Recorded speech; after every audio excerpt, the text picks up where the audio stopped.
Welcome to Nightlight. Step away from the mainstream and gather around as we enlighten the world and our realities and travel this cosmic journey we call life. Join us as we share with you and provide that beacon that can guide us all to a better way.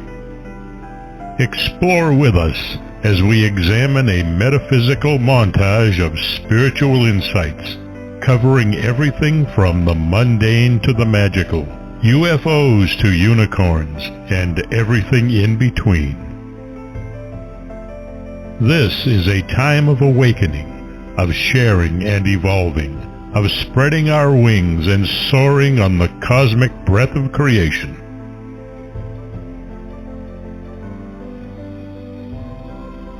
Come and join with other light-minded spirits as we weave our lights together to seek understanding, enlightenment, and with a little luck, some wisdom. This is Nightlight, a reminder that you are never alone.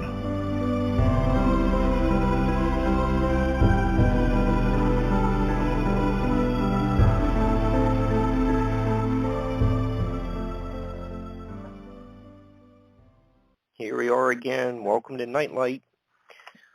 Max Hawthorne is returning tonight, and we'll be discussing his thought-provoking new book, Monsters and Marine Mysteries. You can learn more about him by going to his website, chronosrising.com. Max Hawthorne and Matt Hooper, same initials. Have you ever seen them at different places at the same time? Could they be the same person? We can only be sure if Max never dated Mary Ellen Moffat. How are you, Max? I'm good. I'm just, picturing myself as Richard Dreyfuss and being led on me. But anyway, thank you for having me on. Yeah. Over the weekend, did you swim with any bow-legged women? Haven't had any bow-legged women around lately. It's plus a man of my advanced years. You gotta pace yourself. Okay. I mean, like at my age, I get to go to IHOP now, and I get to eat off the senior menu. Can you imagine that? And they look at me like I'm lying, especially since I'm getting my fat rump back in shape and all. So I'm like, yeah, I'll take this combo here and all. And they're like, we're going to need some ID. I'm like, seriously? Listen, girl, I got socks older than you, and I'm wearing a pair. You want to see them? So anyway, it's all good. Okay. So, they are older than some of these kids these days. But yeah, I have a few like that too. We'll save that for another show. But we better get started on your book before the censors start getting a little antsy about pushing that button for the red flag. But you changed your writing approach from your horror paleo-fiction writing to the more documented accounts of marine anomalies for your latest publishing achievement. What's the story behind that? Well, usually, like you're right, I do like normally my genre is like sci-fi thrillers / horror thrillers, but the Cronus Rising series, which I guess is what actually the hashtag Jaws meets Jurassic Park originated based on Cronus Rising back in like 2014 or something like that. But those books are based on the notion of giant pre-submarine predators being alive in the present in a believable manner and the impact they could have, obviously, on the ecosystem, the ocean's ecosystem based on us having killed most of our sharks and whales, et cetera. But over the course of writing those books, I ended up doing immense research on a variety of marine organisms, and over the course of doing that, I started to uncover research or evidence and reports on assorted marine animals that are unidentified or sometimes misinterpreted, or look like there's something extinct out there that, like something out there that, that's supposed to be extinct, and it's not. Okay, and I started interviewing people that I encountered who had eyewitness reports. Sometimes they would reach out to me because they thought nobody else would take them seriously, or they were tired of getting laughed at and stuff. And I got on this point where I had done an assortment of blog posts on the topic, and then I thought, well, I can actually do a whole book on this because it's of interest to me and obviously the readers.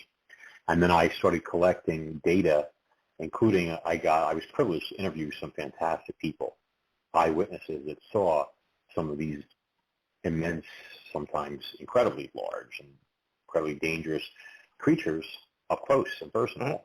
And I mean, some of these people, nobody even knows they're still alive because these sightings took place in the 70s and stuff. And you do have photos as well. Mm-hmm. Oh yeah, I collected a plethora of evidence, everything from images, drawings from eyewitnesses, photographs, if anything was available, charts. I put stuff in the book. I wanted to give everybody as much data as possible, links to all the reference material. We've got photos in there, like, for example, mega sharks are obviously of ongoing interest to people. And I uncovered evidence of an assortment of enormous macropredatory sharks out there. And this is all like in recent years, in the last, 5, 10, 15 years, something like that. And these range in size from sharks that are at a minimum of 25 plus feet and possibly as much as 40 feet in length, which doesn't jibe with known maximum sizes, for example, for Carcharodon. Carcharodon is the great white shark. But there's photos in the book there of a peer of mine who found a humpback whale carcass and measured it. He handles whale watching and stuff for his island, and Briar Island to be exact. Hence, the thing was called the Beast of Briar Island. And that humpback had been fed on by an assortment of sharks, including white sharks and possibly a hammerhead. A tiger. All the photos of all the bite marks and stuff were in there, and the carcass.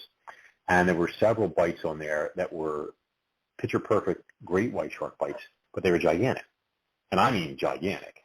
One of the bites was about 27 inches wide and 31 inches high, and then there was another bite right next to it or under it that was the same width, but was even higher, approximately 39 inches, which of course indicated that the shark on one bite did not have to open its mouth as wide before it got a grip.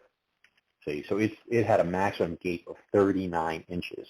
And going by, I went into all the different formulas that are out there for estimating shark size based on bite gape, etc. And some of them came up in insane numbers. I couldn't go with those. I wanted to be as conservative as possible. But even going with the most reasonable or the smallest estimates possible, that animal still measured close to 26 feet in length, and possibly over 30, to be fair, okay, with some of the formulas that are out there. And these are from elasmobranchiologists, shark researchers, okay, marine biologists. But at least 25 or 26 feet, and that is an enormous shark. I mean, we're talking something that probably weighs like 5-6 tons off the top of my head. The size of like the bigger than Bruce, the shark from Jaws, closest to the one in Jaws 2, let's say. And that was the smallest of the sharks that I researched, and they went up from there, bigger, bigger, bigger, bigger.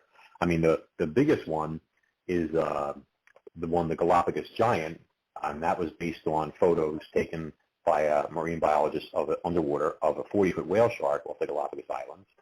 And that whale shark had been attacked by a gigantic shark of some kind.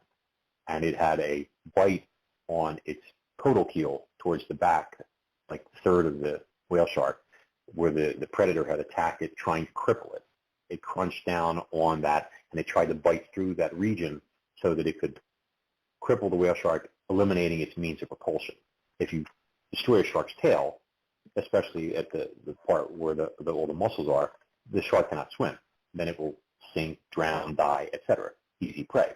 Okay. Also, you avoid retaliation if the victim has teeth, etc. That's why great whites, when they go after an elephant's heel, which is the same size as them, let's say, they always grab it by the haunches. They crunch down, do the bite and sit thing. They don't want that elephant's heel to turn around and rip open their face. They could lose an eye, or even worse. It's a dangerous game. So they do that, then they swim away, and they wait for it to bleed out. And this predator probably attempted the same thing, except that its jaws were 4 feet across. And that's based on the notion that that scar tissue that's there shows that, in my opinion, that bite is not that old, like a year and a half at most, probably less. Mm-hmm. Okay? And I have links in there to my site where it shows how a whale shark's bite has healed over a period of like 16 months. And the difference is night and day between the bite in the book on this giant shark and the one healed. You could see, like, this 40-foot whale shark, there are still tooth grooves in that wound, like the actual individual tooth rakes as the predator bit down. And the only reason the whale shark wasn't killed is because the predator, which had to be about the size of it, so we're talking a 40-foot shark, when it crunched down on that caudal keel there, that is what I call like a crumple zone on whale sharks. It's the enormously thick, like, area of fibrous tissue and skin, which on a shark that size, I think one of the researchers told me it could have been a foot thick. And you have all this thick, gristly tissue that is supporting the whale's tail, whale shark, I'm sorry, but also it's like a barrier. And so when a predator went and grabbed it and crunched down, it didn't get to tear out all the muscles and stuff that the shark swims with. It only got, like, calluses, we'll almost call it, or something like that, which probably didn't taste very well either. And either it let go at this point, spat that out and said, okay, this isn't really tasty, or maybe the whale shark gave it a really hard smack in the head with its own caudal keel, with its tail, and dissuaded it, whatnot. But, obviously the whale shark survived because swimming around with a 4-foot bite taken out of it. So, it was just fascinating stuff. And I was able to put all this together into this book and show people that there's a lot out there that people aren't seeing, that it hasn't really made the mainstream, or that people are just so conservative they don't want to say this is what this could be. I have no such compunction. So I'm putting the evidence out there, and I'm letting people judge for themselves. Okay. You're saying, people might not be seeing some things, and I think as many times as you've been on Night Lights, people are expecting stories of mosasaurs and megalodons, but you throw some curveballs at us, approach, and early on in the book, you give us a more interesting animal mammal to think about. Mm-hmm. And it shows up later in your book as well. Maybe we ought to talk a little bit about Gary LaMotta's observations of the giant turtle creature. Yeah. Mm-hmm. Yeah. Okay. Let's get into that. That's something that's new material for the listeners. I thought you made a compelling case. Thank you. There are people out there that will claim that, the stills, or watching the footage that Gary shot way back in 1969, that's not compelling or some nonsense like that. And yes, the original footage is very grainy and dark. It's from a Super 8 camera that had been seen and watched hundreds of times and left in boxes in an attic or whatever and whatnot, and it gotten dark over time. But I was able to take stills from that footage and just enhance them with a simple, Windows program where you click enhance photo and then play around with the lighting and stuff until I lightened it up enough that I was able to see what was actually there. And even though you'll never get something that's crystal clear or crisp, it's unmistakably the head of a gigantic sea turtle of some kind. And based on Gary's description, obviously a new or undocumented species. This is just, what happened. But I'd have to pull up my notes to get an exact details, but I'm going to try and remember off the top of my head. And keep in mind, even though I battle incessantly, I'm not a computer, so my memory is not flawless, shall we say. But in 1969, date escapes me at the top of my head, but Gary LaMotta, who was a fisherman off of fishing near Vancouver Island, he and a friend of his took their boats out to go fishing for salmon. It's up there getting salmon runs. And it was very early in the morning. It was a beautiful day. It was flat calm out. And Gary was ahead of his friend Earl, who was, I think he said, about a mile behind him or something like that. I got to interview Earl. Gary had passed away years ago, but Earl, thankfully, is still with us. And Earl explained to me that there were some erroneous statements or evidence in some of the previous Cryptozoological Society reports and stuff. People got the impression that Earl was with Gary and that he worked for him and that sort of thing, and that was definitely not true. They had two separate boats. I got the names of the boats, the size of the boats, the models, all that jazz. And the size of the boat was relative because Earl told me that the animal was as big as their boats. And they had a 38-foot boat as reference, so that was quite compelling too. Not to mention if you're a fisherman and you're out on the water all the time, you learn how big boats are over time inevitably. You can look at a boat and say, oh, that's a 16-footer. That one, that's a 20-foot boat. That's a 28-foot boat, whatever. You'll be pretty close or spot on even, depending on how experienced you are, because you can tell looking at a boat. And when you're looking at a giant marine turtle, and you have your boat right under you, obviously, it makes it even easier.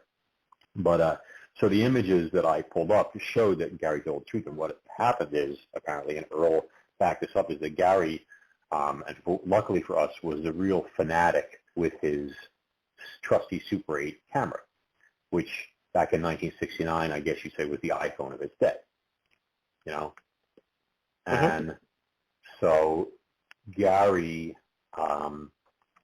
was obsessively filming, all sorts of stuff. You know how it is when you first get your first 35 millimeter camera or whatever it might be, or your first camcorder back in the day or whatever, and you're constantly playing around, taking family videos and shots of your dog, and you see on social media people always posting home clips, etc.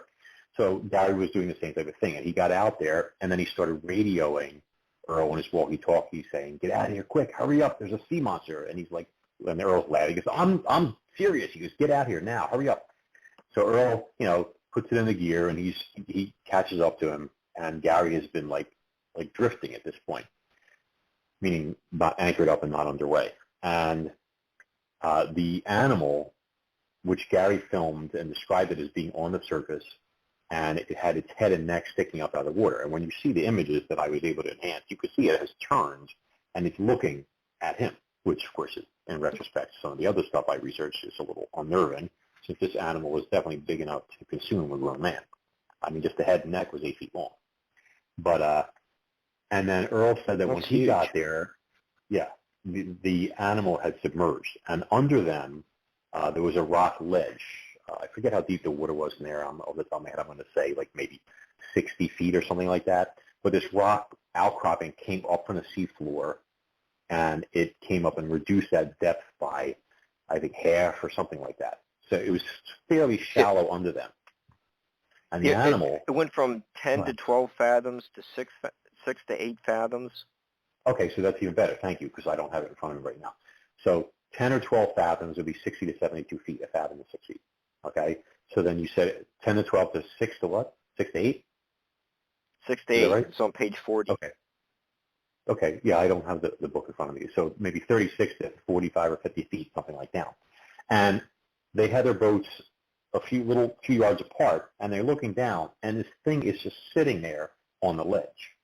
which is common behavior. If you've ever seen footage of sea turtles when they're not swimming, often they'll go on down to the sea floor. They'll sit there. I've watched them while swimming with them in Hawaii, for example, and they'll clean their faces like a cat does with their flippers. It's quite interesting to see because they look like a cat when they're doing it, the same technique. But they'll sometimes they take naps on the bottom for 6, 7, 8 hours because they can absorb some water, oxygen through their skin. So this animal was sitting there on the ledge. I don't know what it was doing. It could have been finishing something it caught and eating it, or just chilling out, or wondering why there was these two boats hovering directly above it, or what. But and Earl said that at first, when he looked at it, he thought it was an impossibly large sea lion. It was a pale color, like really light gray, almost whitish, and it had this streamlined look to it. And Gary had described it as being a gigantic shellless turtle capable of terrific speed, as he put it. Okay, and then the animal eventually moved off, and it took off very quickly underwater, and it was gone. But when you see the footage, you could definitely see first this is not some strange 40-foot-long sea lion. The head, the neck, the beak is unmistakable, and the eyes and the brow ridges that are definitely some sort of giant turtle, which matches Gary's drawing that he did, which matches his description, etc. So it appears, and since there was a lot of salmon running through the area at the time, unless it was there to give birth, I would assume that the creature was feeding on all the fish that were around there, and just got tired of or paranoid about boats being above it, and it just got out of Dodge.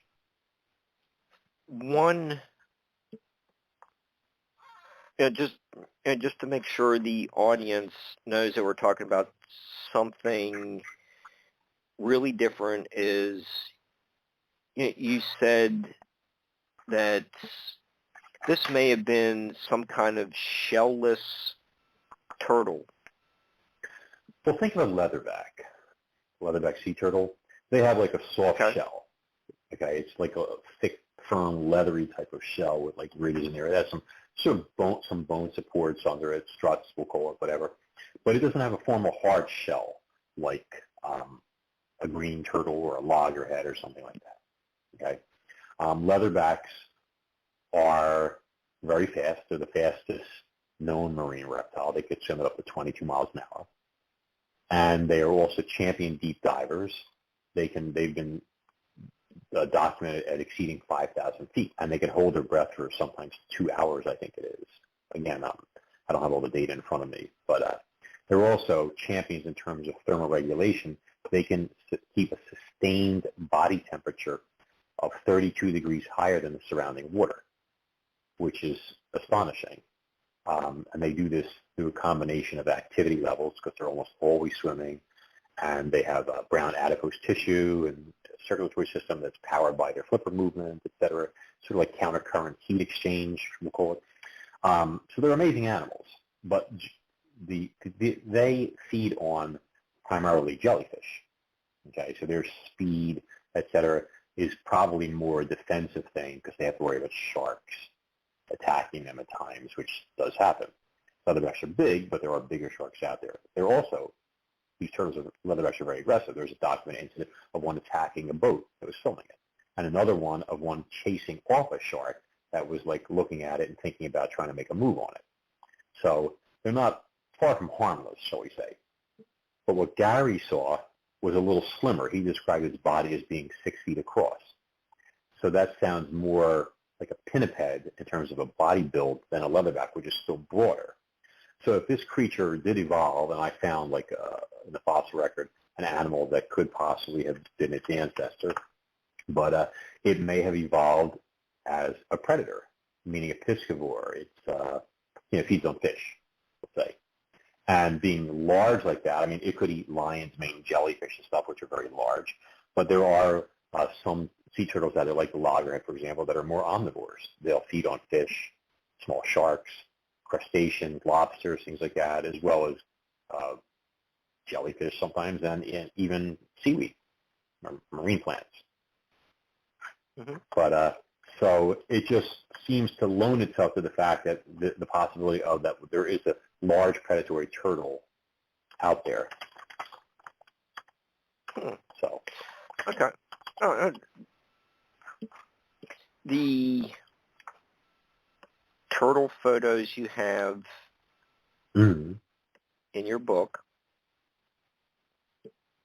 on pages 46 and 47. This is in Monsters and Marine Mysteries, correct? That is correct. Okay. They look really cute.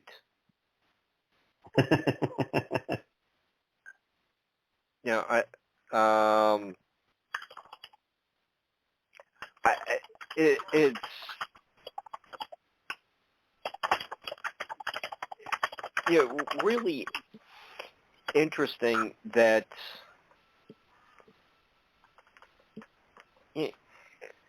these turtle, this one story of the turtle. Gary and Earl are saying it's maybe 38 feet long, 8-foot neck.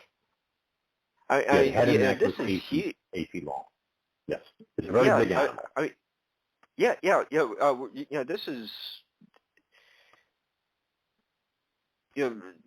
monstrous proportions for a turtle. Mm-hmm. They have a very welcoming face in your book. Yeah. They're just kind of like cute and little. I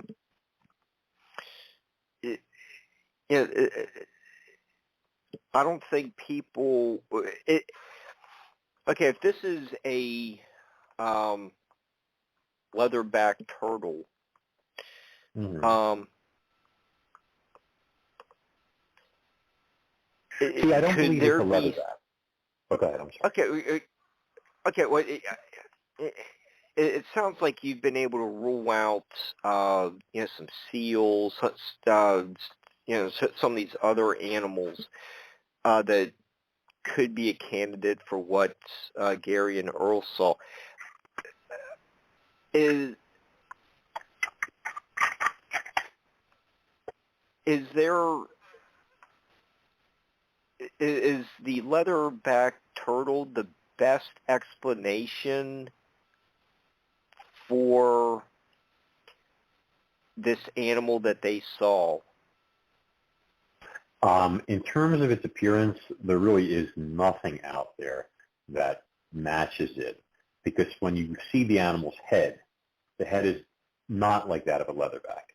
It's more like almost like a green turtle's head a bit or something. The leatherback's beak is designed differently than this animal's beak is. It has it looks more like a loggerhead or a green turtle, something like that. Except of course for the size, and then it's a lot slimmer, and Gary described it as being capable of, quote, terrific speed. I mean, when it took off, it just, and it was out of there. And these animals are very graceful underwater. I mean, if you ever swam with turtles like I have, when they decide they want to get out of Dodge, they just accelerate, and it's a marvel to see. They're only using their foreflippers. It's not like a plesiosaur where they would have foreflippers to propel them, which would have been then even quicker. So, but they're fast, they're nimble, they're agile. The thing he described as frolicking on the surface, playing, etc., and all that. And eventually, though, like I said, it got bored and they were nervous and it left. But and to me, it seems like this turtle, like a while back when the whole super predator scare, or whatever you want to call it, came around, and there were multiple documentaries on the super predator, and which is all discussed in Monster Marine Mysteries. I encourage people, if you're going to get the book, I mean, either way, the physical book or the Kindle book is fine, but the Kindle book does have some advantages, because when you have it, you can click on all the links right there and pull up any of the reference materials, websites, the scientific data, et cetera, to go along with that. I think you can probably also enlarge images and things of that nature, but it's you want to have access to the information, I guess is what I'm trying to say. But I don't think that the leatherback corresponds to this animal. It's a specialist It's designed more or less to eat jellyfish. Its throat is lined with those backward pointing papillae that look like teeth. So it's a one-way ticket for something slippery, and a jellyfish is going to be really slippery. It's like eating Jell-O. Well, it's not that I've ever eaten a jellyfish, but I can imagine. But but it does. The leatherback does have a lot of features that would suggest that it could be a candidate for the super predator if it was much bigger and was capable of eating a 9-foot shark. See, the speed is there. The diving ability is there. Shark alpha, that's what they called the shark that was killed over the Bremer Canyon years ago, Australia, was chased down into the dark and captured by its attacker about 2,000 or almost 2,000 feet down.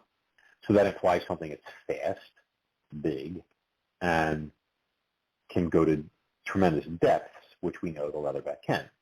Then there was the body temperature, the differential there. And that's another thing that struck me as suggesting that a leatherback was a super predator. And that was that, like a white shark, for example, one of the attempts to, I don't want to say quell the panic, but to, solve the mystery was to claim that in the first documentary, it was just a slightly larger white shark that killed and ate, shark alpha. So instead of it, she's 10 feet long and a 16-footer killed her and ate her. And I thought that was kind of a cop-out because, number one, a 16-footer would have a very hard time catching a 10-footer because the 10-footer would be faster and more maneuverable, So that didn't make sense. And then there's the body temperature differential. Well, first of all, the size. A 16-foot shark cannot eat a 10-foot shark. They could kill it, eat parts of it. So you could say, it ate the dorsal fin and then swallowed the track or whatever. But then there was all the other aspects. There was body temperature, okay? The super predator had a sustained body temperature of, I think it was 78 degrees. And the water was 46 degrees. A maximum temperature differential, which I put in the book, that a white shark is able to sustain 5 degrees higher than the ambient temperature of the surrounding seawater, which means it could not, in 46-degree water, have a body temperature of 78 degrees. However, the leatherback, and that there's a scientific paper that I referenced in there, has done that. That exact range, in fact. So that 32-degree differential is capable of having and sustaining. See? So if you think about it now, that once again says, no, it wasn't a bigger shark. It was a leatherback turtle, which still doesn't make any sense. Okay. Then there was the respiration aspect of it. Okay. If the super predator was a bigger great white or a megalodon, okay, let's say, which would never be able to catch a fast-moving 10-foot white shark, okay, et cetera. But the tracker showed that the predator that consumed shark alpha, after it's fed, came back up to the surface and loitered over the next 8 days between the surface and a depth of approximately 300 feet. So this is the exact same behavior pretty much that an orca does. Orcas don't dive deep. Okay, they typically stay in that range there. And this animal was acting like a killer whale, except we know it wasn't a killer whale because it had a body temperature of 78 degrees and an orca's temperature is like yours or mine, around 98. Okay, so whatever it was, then that strongly suggests that it was an air breather, and that it was behaving like an air breather. It would need to surface and come down, and surface come down. It also showed that it was it had a very long digestive system, and I believe I covered this in there as well.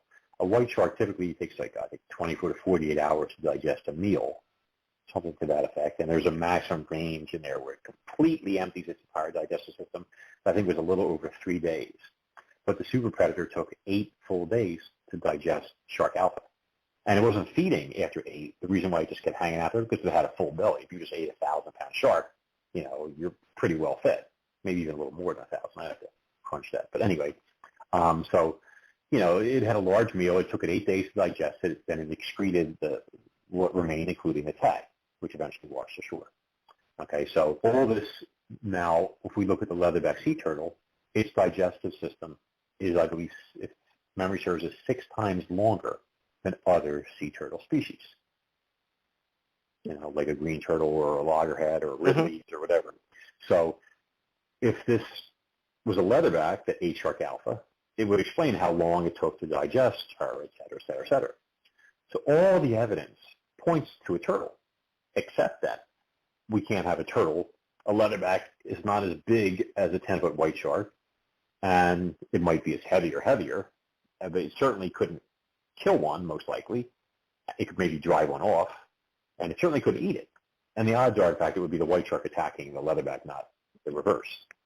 See? And so, once again, it seems to suggest a turtle. Oh, and one other thing I forgot. There was also in there, you saw like this animal, whatever it was that killed the great white, it made multiple attempts to get her over a period of, I think it was a week or two or something like that, because you saw periodically that Shark Alpha did these tremendous deep dives and then came back. And that says to me that that parallels the behavior that white sharks are known to use when one of their number is killed by orcas. This has been shown off the Farallon Islands. Orcas killed a great white there. Every white shark in the area got out of dodge. And one that had a tracking tag showed that as soon as that happened, they somehow sensed the death of another white shark from their natural predator. It dove to 1,500 feet, and it swam all the way to Hawaii and stayed there for the rest of the season. Okay, so they fear orcas that much, so they do that. And that deep dive protects them because the orcas can't dive that deep to go after them, track them down, hunt them, and kill them. But whatever did this was able to. So Alpha, when it saw something coming after her like that, it probably figured this is an air breather. I'm going to try and use the same technique my instincts tell me will help me escape killer whales. It dove. It worked several times, but the turtle eventually, assuming it was the same animal, okay, either figured out her ploy or managed to like cut her off at the pass or who knows what, okay, but something obviously fatal took place thousands of feet down in the dark, okay. So you put all that together, once again, everything seems to suggest a leatherback, but we know a leatherback's not possible. But then I come across Gary LaMotta's sighting and this footage that shows basically, in my opinion, after enhancing frames, that it was an immense turtle, that we now have a turtle in the size range that is capable of chasing down, dispatching, and consuming a 9 or 10 foot great white shark. Just connecting the dots. All the evidence is there, and there's nothing out there that's been found that matches every single aspect of this. See, it all points towards some sort of turtle. Gary saw the turtle, filmed the turtle, etc. This must be a known species. And based on that, then you'll see, obviously you read the book, there's sections in Monster and Marine Mysteries where I covered other sightings of gigantic sea turtles that have taken place, some going back 100 or 200 years. And there's a bunch of them. They go all the way to the present. In fact, after I finished the book and it had been published, somebody approached me and told me that he and his father had seen, I think it was like 20 years ago or something like that, in Pensacola, Florida, had saw a turtle that matched that size and description off of a pier, and it stole a small shark from a man that was fishing, took it, ran off, bit through his fishing line, and took off. But he saw the head, the neck, and part of the shell, et cetera, and it was immense. But so it seems like, based on all this evidence you put together, that there seems to be this gigantic species of carnivorous, piscivorous turtle out there. Intriguing. I slapped a scientific name on it, Titanochelis flammati, which is named after Gary LaMotta, who filmed it, which would be, LaMotta's Titanic turtle, basically.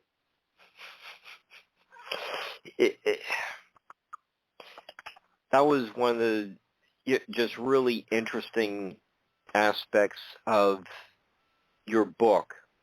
Just kind of getting something the audience wasn't expecting in there. And, every once in a while, maybe just a couple times over the nearly 20 years I've been in this house, find a turtle along the stream bank. Where the ones would be in our area, and they have like little yellow patches on their shell. Wait, say that again? I'm sorry.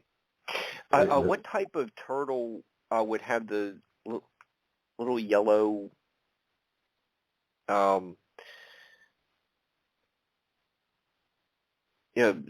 spots on their shell?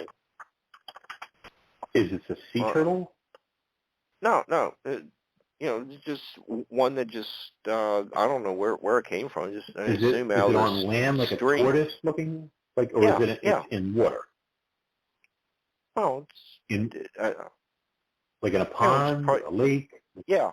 Yeah, it could be a painted turtle. It could be a slider, red-eared slider, a terrapin. I mean, I'd have to, see more than that. I mean, as a kid, I had oodles of turtles. I had a pool, a swimming pool of turtles, believe it or not. Yeah. They're, I don't know, maybe 8 inches or so across the shell. They're just neat little animals, and it's kind of move them off the yards, when I'm cutting the grass, and it's kind of make their way down a stream and find another place to stand along the bank. They're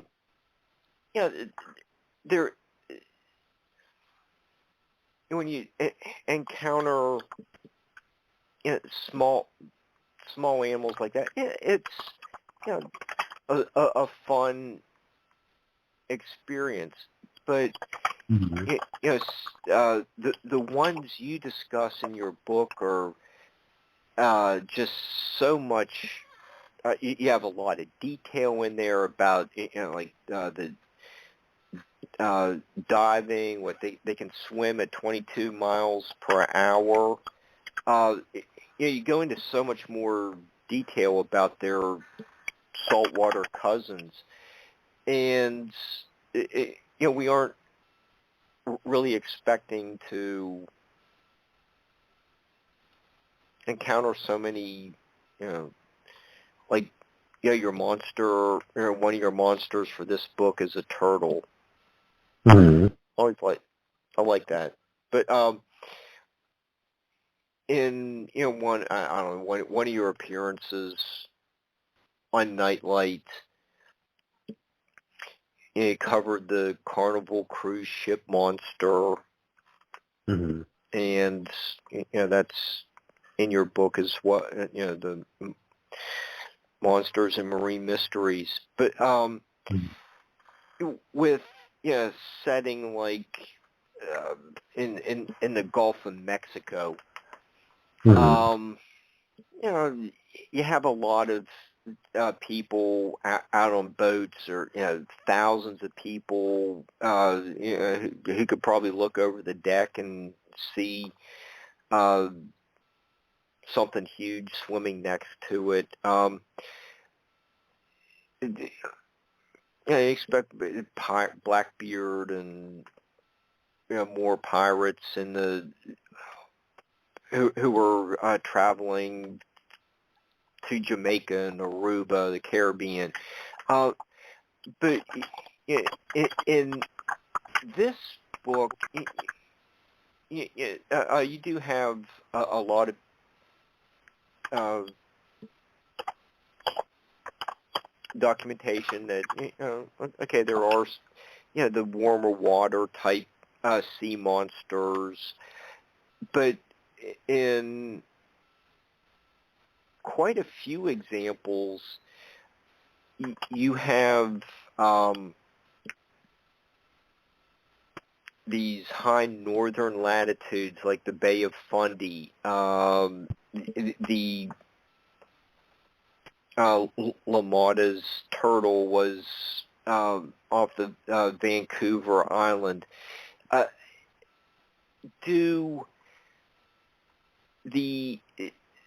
Are there more? You have Norway as well with the orcas. We can get into that a little bit. But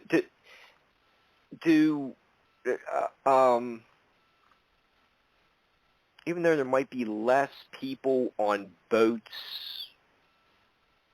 in some of these isolated fishing communities along the Newfoundland coast or something, or have there been more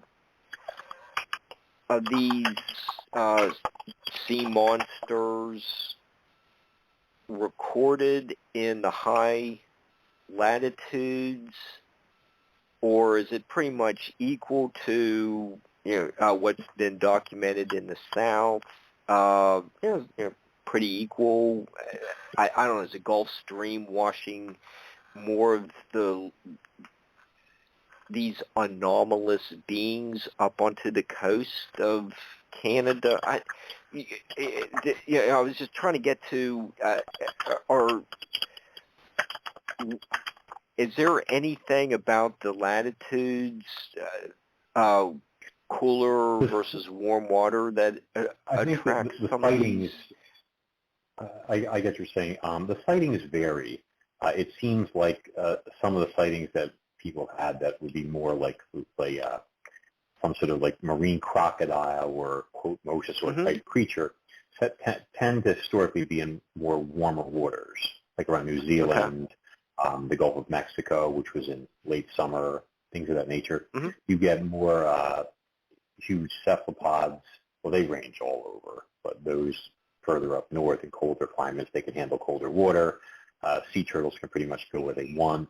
I mean, the sea turtle thing, the historical sightings are intriguing.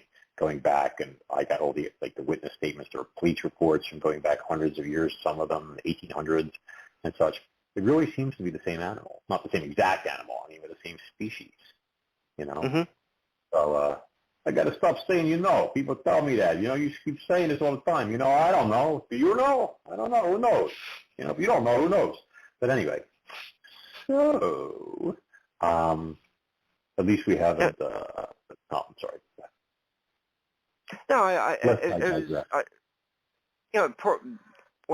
Nessie would probably be the most famous sea monster. He is also he was started to be cited in like the 5th, 6th century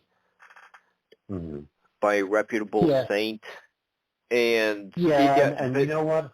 We should talk about that sighting actually, because that sighting. It's actually. I'm sorry. Yeah, but it is a subarctic environment. And it also dates back, we believe, to the last 10,000 years or something like that, from the last ice age, which was when the loch was formed. The thing is that the argument being, of course, that some marine creatures do have access to the loch, however. So, we talk about all this stuff in recent times, sightings and things of the loch. For example, they made this big thing recently and stuff about eels being in the loch, and the Loch Ness Monster is a giant eel. It's some sort of a eel that is like a eunuch. And so it hasn't mated and gone back to the sea, so it's just stayed there and gotten really, really big. Okay, and that's balderdash. That's just like an attempt to promote work, somebody's books, movies, who knows what.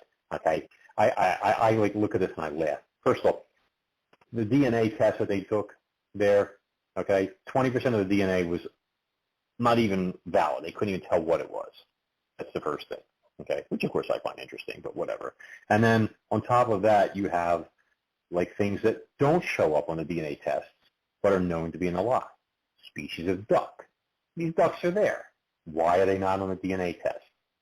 Seals are known to frequent the loch. They swim in from the outside, they do their thing, they leave. There's no seal DNA or anything like that. I believe that most Loch Ness sightings are the result of Wells catfish. And I'm not the first person that's put this theory out there or anything. Okay, Wells are very serpentine in appearance, long, eel-like, if you want to call it that, etc. And that whole thing with the saint, where this creature rushed the people, whatever, and stuff, and then he chased it away with the power of the divine or whatever you want to call it.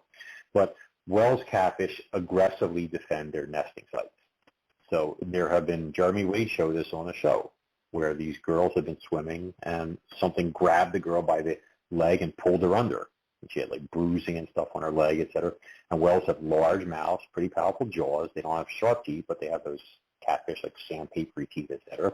And if you come near their nesting site where they have their eggs, they will attempt to scare you, chase you away. They will bite. And an 8-9 foot catfish trying to bite you would probably be a little disconcerting to me, you know. So I mean, this thing with the saint was probably a whale's concerned about its nest.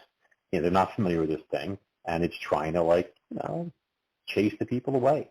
Victorians were famous for stocking wells all over Europe. They're all over parts of Asia, etc. They have them in Chernobyl. And despite the radiation, they're fine and huge. I mean, there are some reports of Welsh catfish getting to be 15 or 16 feet long. It's a big animal.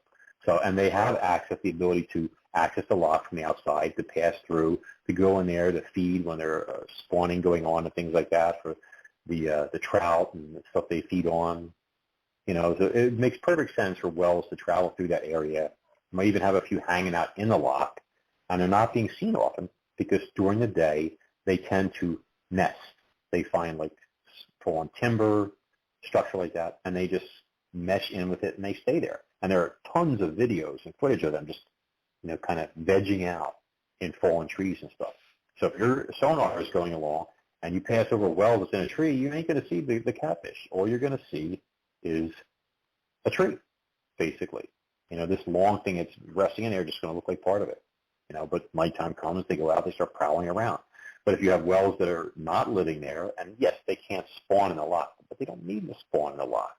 They just need to go there to eat and be seen by people, you know? So, that, I mean, even the fact that the notion of, like, what do you call it? The hump thing, et cetera. You could have multiple Wells catfish there. You know, males chasing females, trying to spawn and stuff like that, and create that thing, although they have dismissed those humps as boat wakes at this point, you know, but a lot of the sightings, in my opinion, in Loch Ness suggest the Wells. And this isn't discussed in the book. I'm just telling you this is my personal opinion. You know, I put this on social media, got attacked by people and all that, you know, oh, giant eel, giant eel. Yeah, right. Okay, sure. Show me an eel, you know, like that's ever been caught of any kind of immense size, eunuch eel or otherwise. I don't care what this, you know, how this eel identifies or what it identifies as. Okay, it's not going to be 30, 40, 50, 60 feet long, whatever, et cetera. So, Okay. Well, next question. okay. Well, you were, towards the beginning of the show, you mentioned how your paleo-fiction books deal with the dinosaurs working within the ecosystem. Mm-hmm.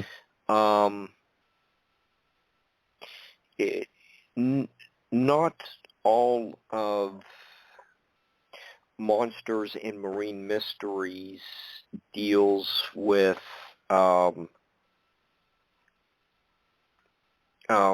ocean creatures. You know, you do cover ponds. You know, I think you last time you were with us, you covered your bathing juvenile Bigfoot pond. Oh, that was the weirdest day. Yeah, but you, yeah, I just want to touch on the snakehead fish, and you know, throughout the book, people should get a sense of your environmental awareness and have a like a certain family amusement park type setting with fish. Mm-hmm. Too happy so with did you want me to talk about, like, that ape-like creature that I saw in the lake? Well, or how about if we just start with the snakehead and your concerns about environmental ecosystems, maybe a lot of people aren't aware of them, and I thought you brought up some good points about the snakehead. Then you get into the Bigfoot, bathing Bigfoot thing that you saw. Mm-hmm. Well, the snakehead incident is based on a fishing trip I took with my dad years back in a lake in New Jersey. And we were, when we brought the boat back to the dock there, I found a large American shad, which are in the lake, floating dead on the surface. And it's like a 16-inch shad. And I scooped it up with a net, and we sat it on the dock and all, and I was looking at it, measuring it and all this stuff. And, it had a gigantic bite taken out of it. When I say a bite, I'm talking a bite like about 5 inches across or something like that. And it was definitely a bite. It had like tooth notch marks, which you can see in the photo and stuff. And so something had slammed into this shad, taken its belly out with a like that, and just kept going. It didn't consume the whole shad. It was definitely large enough to swallow the whole shad because you could see the size of the gape, let's say. But so I was always curious about what had done this. And as I started looking at different bite patterns and different possible candidates, you go through the whole gamut of what could have done this. And it wasn't a person, obviously. I mean, all that. It wasn't a Bigfoot. This is a developed area and all. But it had to be some sort of aquatic predator of some kind. And it had teeth, because like I said, you could see the tooth notches. So a snapping turtle or an alligator snapping turtle was automatically out based on the fact that the size, the shape of the bite, and there was no beak mark or anything like that, that type of thing. A snapper would have had to tear at the turtle. Tear at the fish, dig its claws in it and try and rip out a chunk, etc. And whatever it did, it could have swallowed his shad whole once again. But it wasn't a turtle of any kind. It had to be some sort of fish, it looked like. And I considered potential candidates, muskellunge and northern pike. None of those were matched. The tooth layout didn't match. The shape of the bill that they have on the esox, the muskie of the pike, it's called a bill, the end of their snout, we'll call it. That didn't match up. And whatever did this had the ability to shear through and take a bite, like Pac-Man, But and one candidate a fish that I thought was most likely was a bowfin, which are common and sizable. We've caught 12-pounders in the past, at least down south. But it's got a head that's sort of that shape, et cetera, but it just wasn't big enough. The world record was nowhere near the size of what this animal was. And then I was looking at, talking to researchers out there that specialize in the skulls of assorted marine animals and stuff. And I was able to talk to them and get some of their, access to some of their stuff, photos and things of that nature, and of all the different, anything and everything. And I eventually stumbled on the thing that was a perfect match, which was a snakehead of some kind.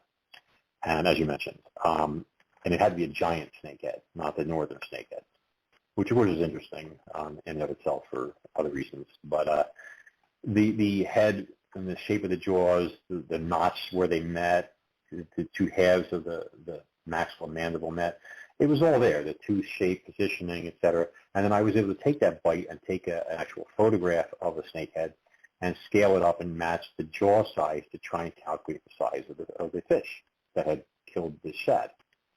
And I came up with a snakehead that is a giant snakehead that's world record size.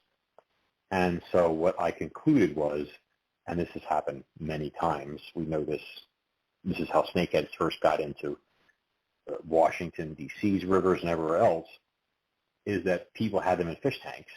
They were common.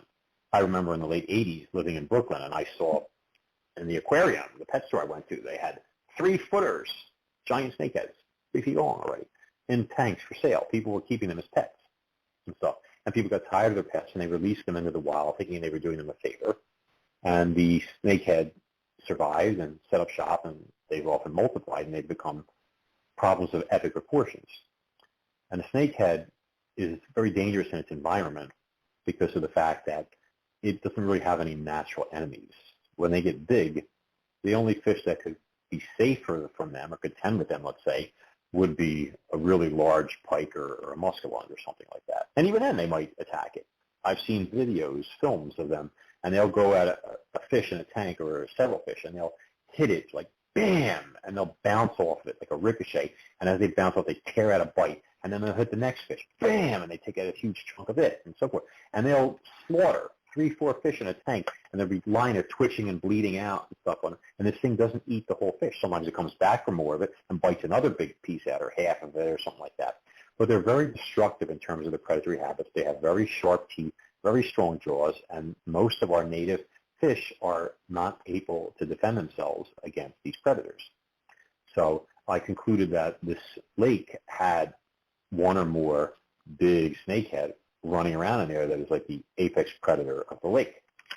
And I went back then with my dad on another trip there, and I planned on trying to see if I could hook this thing, or one of them, if there's more than one. And that was when we saw something that really blew my mind. It's an electric-only lake. Like 90% of the lakes in that state are. So you're only allowed to use like your trolling motor to putt around, okay? And that's because these lakes are reservoirs. You know, it's drinking water. They don't want gas and oil and stuff like that in the water. So it was, you know, like getting near, I don't want to say near sundown, but the sun was starting to drop low. It had been a hot day. And we were down by this one end of the lake, and we saw what initially I thought were two very, very large fish swimming in tandem, swimming together underwater. And they were like 6 feet apart, maybe a little more. And they were moving along, just staying together. Like it was weird, like they were doing a dance where they never left each other's sides, but they kept that distance between them. And it seemed like they were fish because you would see like the water, the turbulence that was churning up from them as they were moving through the water. In retrospect, I realized it wasn't from a fish's body pushing through the water, but something else. But I'll get to that in a second. And, you know, we started following these things. And I thought at first maybe it was a pair of huge carp, you know, like 40-pound, 50-pound carp swimming along together. But that didn't explain the distance. You know, those fish are more school-oriented. They tend to stick closer together. They don't, you know, have like they're not practicing safe social distancing, let's say. 6 feet apart, you know, that type of thing, okay? I know it's a terrible joke with the pandemic and stuff, but, you know, this is what we were seeing. And so we started following them. I was using the trolling motor, and I was going to try and get close enough that I was going to try and cast out and get a fishing lure or maybe toss a bait in front of them, you know, like maybe some sweet corn on a hook, which carp like, that type of thing. And I couldn't get close enough because each time I tried to catch up to them, the two fish would change direction and or accelerate.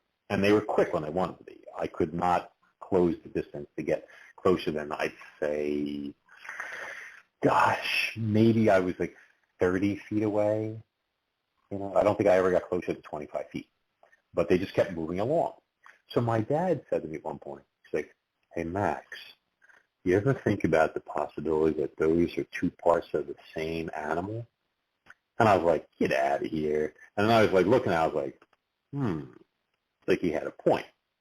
You know, I mean, that would explain why they never left each other's side and why they changed. I mean, like when they changed direction, it wasn't like the one, if they were turning left, the one on the left kind of cut left and the other one cut left and then the distance between them narrowed or whatever. It was like they curved together and the one on the outside seemed to go faster to keep up with it. So they were always, like there was a stick between them.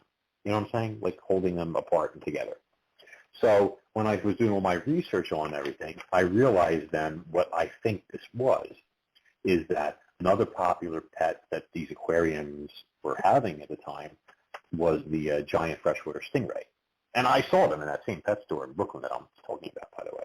And these stingrays, you know, they look real cute when they're in your aquarium when they're 6 inches or a foot across, but they can exceed 7 feet wingspan and weigh God knows how much. I mean, you've probably seen Jeremy Wade slugging it out with one. He got hurt from it eventually. You know, they're using giant saltwater rigs that are designed for hammerhead sharks and stuff like that, or a mammoth grouper to try and hold these things up on the bottom, but they get gigantic. And so what I believe we saw were the wings of the stingray as it was swimming along. I think whoever released their snakeheads into that lake also put their giant stingray or stingrays in there too. And these things survive, and they feed on the shad and everything else in there. They have a limitless food supply. They're the apex predators. Nothing's messing with them. You know, and they're not going to be fished for, because if you ever snag one or hooked one, it's just going to swim away and spool you or snap your line like a spelling thread. And it will. You know, there's no stopping it. You just, you know, it's like trying to hold an elephant by you grabbing it by the tail. You know, if it doesn't turn and step on you, it's just going to keep going, and you're going to like hang there like an idiot and eventually get shaken off or something. So my point is that's what it looks like. And when I studied the stingray swimming, you can see the edges, the outer edges of their wings undulate, and that's how they propel. They're propelled. And that's the same type of water disturbance that I was seeing on the left and the right from what I thought were fish. See?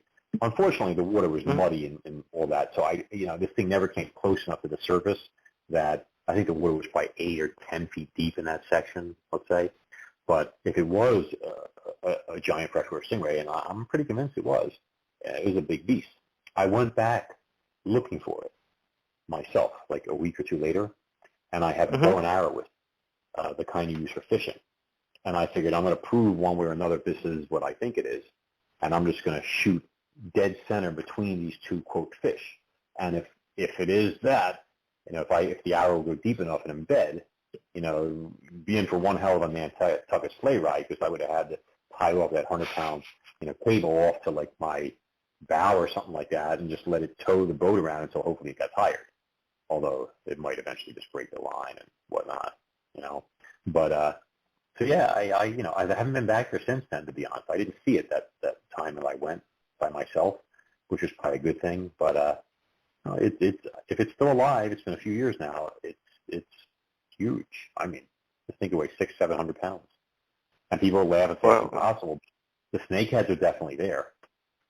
So I mean, it makes sense that from what we experienced, that this stingray is in there too.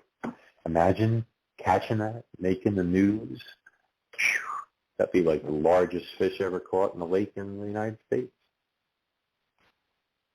Well, okay. Well, yeah, you're used to that kind of celebrity fishing status since you do hold world records. Well, I don't go on shows fishing and stuff like that. I do have an interesting clip from a few years back of me fighting an alligator on rod and reel. I should put that on the site, because the last time I took the girls down to Florida, we were fishing this place called the Stick Marsh.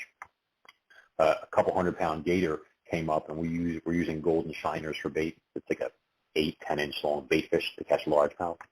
And this nuisance alligator came up and just grabbed one of the shiners and got hooked. And I did not want to cut the line and leave him with, 100 feet of 50-pound Power Pro braided line, hanging from his mouth, which could have gotten around his neck and killed him or something. So I was fighting the gator on rod and reel until, as expected, the hook popped out and, he swam away. But he was a pain in the butt, let me tell you. You have all kinds of amazing stories. Well, I'm just like a magnet for problems, I guess. But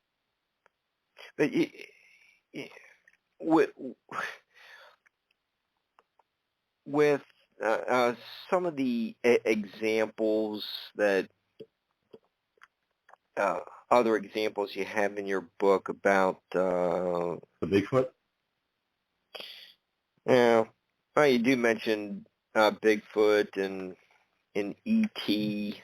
Couple references about E.T. Well, that was in relation to that giant sea creature that they saw that was like attacking fishermen and stuff. I mean, the Bigfoot, the thing I saw in the lake was some sort of anthropoid.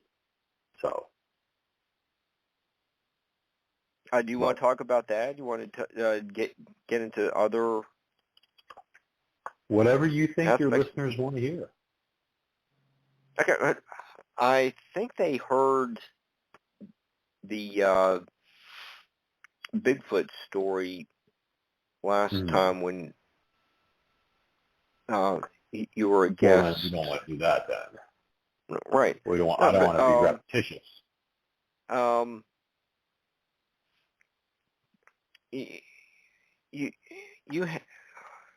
was trying to find the drawing. It's the one where there are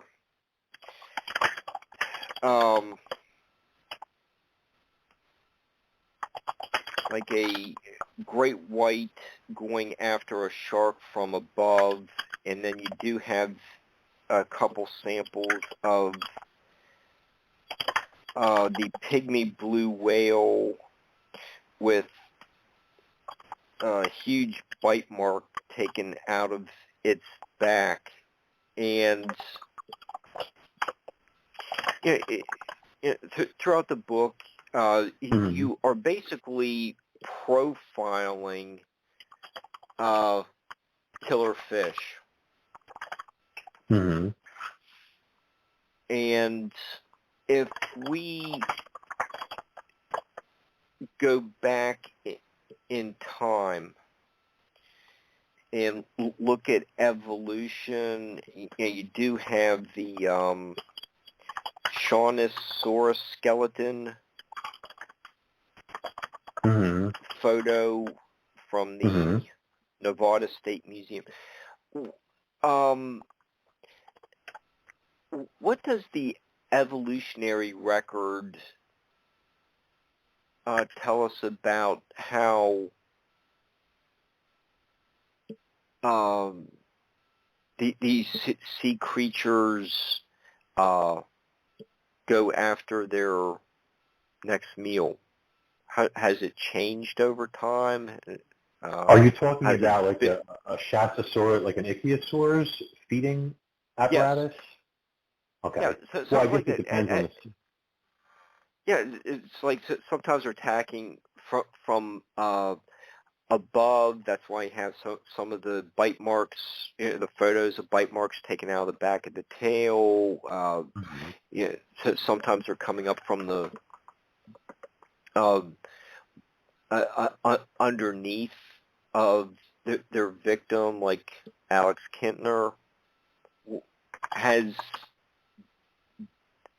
these fish behaviors changed over time, or is it pretty much this is the way it's always been to get your next meal? Okay. Well, an ichthyosaur isn't a fish. It's a marine reptile, like a dolphin, but reptilian, warm-blooded, based on evidence, with a long proboscis, we'll call it, elongated maxilla mandible, very long to help them snatch fish, which is interesting because I'm not going to go into all that, but it's it's not a fish.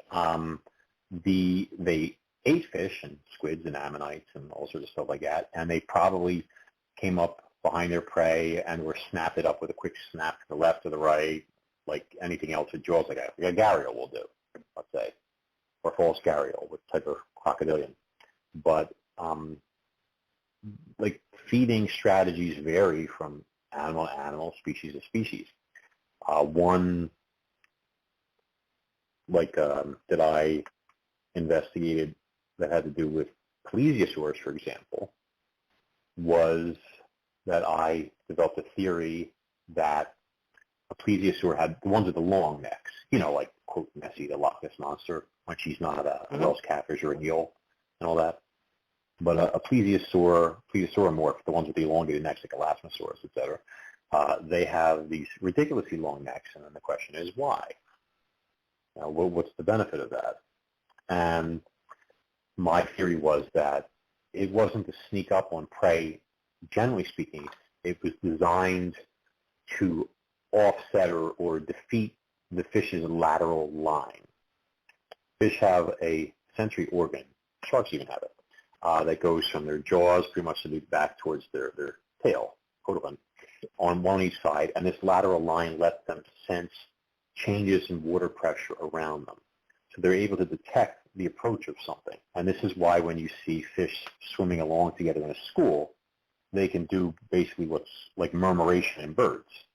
The whole school can change direction at the same time, and they're not crashing into one another. It's not, a million-car pileup, if you know what I'm saying. Does that make sense?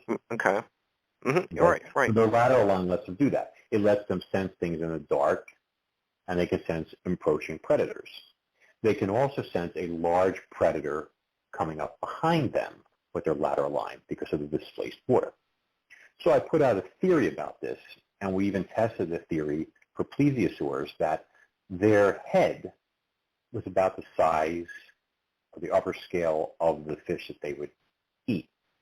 So when a plesiosaur would come up behind a school of fish, and its head is like 20 feet ahead of its body, let's say, and the big body is way back there, the fish in that school aren't feeling the pressure buildup from the water being displaced by the plesiosaur's body. They're only feeling the water being displaced by its face.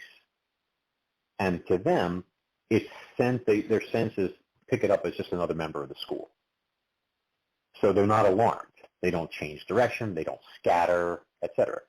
So the plesiosaur is able to basically graze on fish. They can follow the school and just pluck the stragglers off the back of the school one by one, keep following the school, and eating until it's full.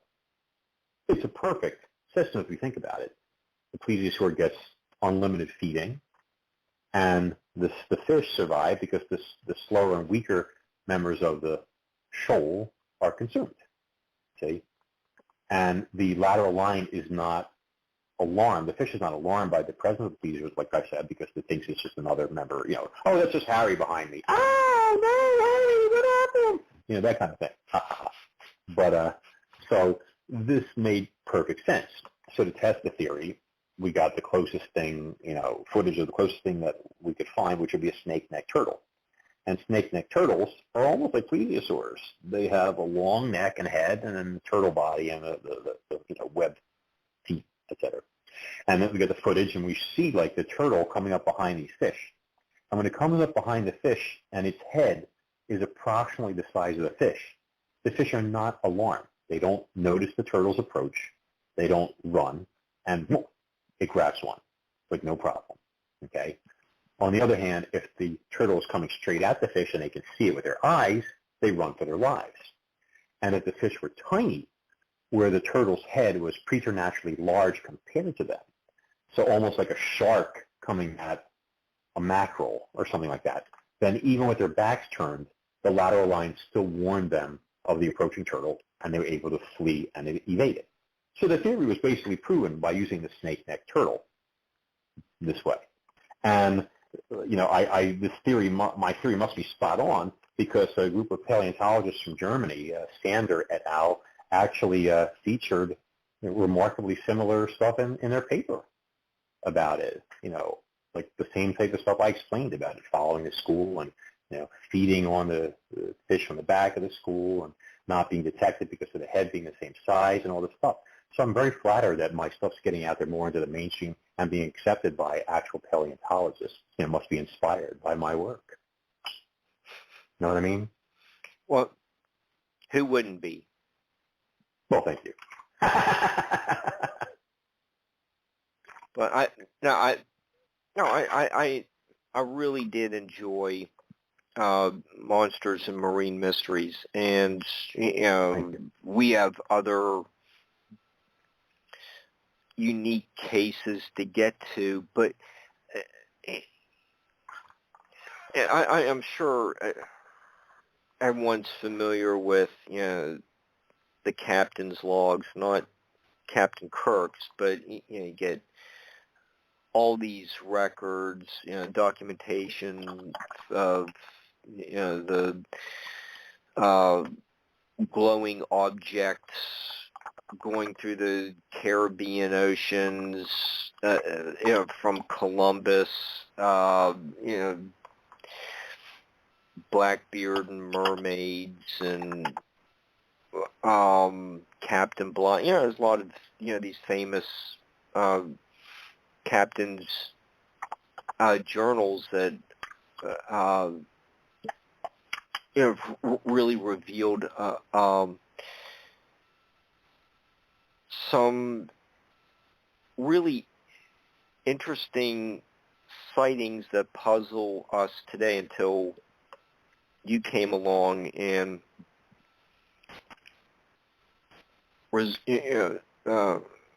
resolved everything that was documented from the 18th century that seemed to be like some kind of anomaly. But when you interview someone like Earl and his leather back turtle story, some of the other people, the Carnival Cruise Monster witness, are a lot of these